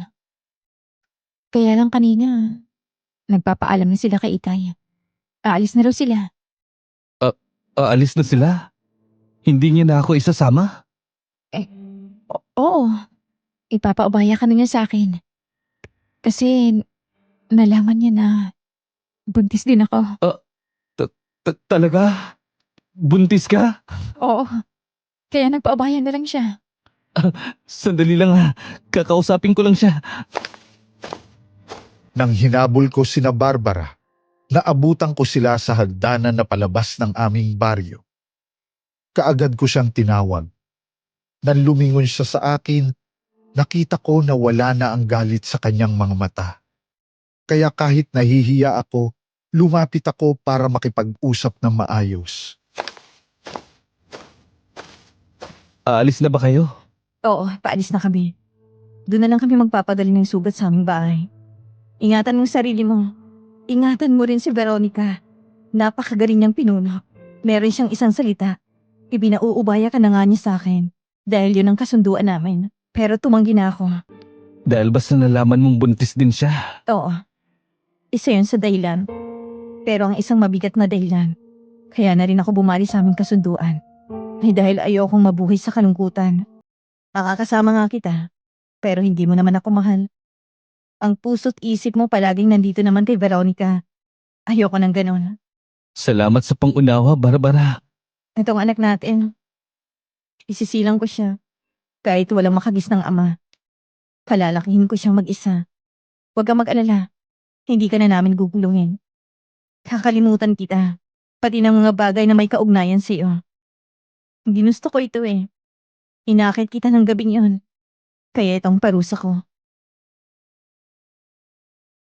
Matapos ay nakangiting tumalikod si Barbara. Magaan na ang loob niya nang umalis.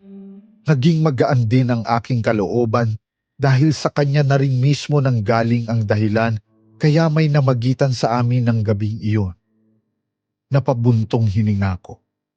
Nang lumapit sa akin si Veronica, niyakap niya ako. Niyakap ko rin siya ng mahigpit dahil sa ikalawang pagkakataon nadalo kami sa mga problemang dumating sa amin. Naging masaya kami ni Veronica at nagkaanak kami ng 3 babae. At iyan po ang unang bahagi ng aking karanasan. Sana po ay mapili niyo ang aking kwento para mailabas dito sa inyong channel at sa mga giliw kong tagapakinig. Kung nais niyo pong malaman ang mga sumunod na nangyari sa aming mga buhay, mag-iwan lang po kayo ng komento sa ibaba ng video na ito at ibabahagi ko sa inyo ang ikalawang bahagi ng aking karanasan. Mabuhay po tayong lahat and God bless.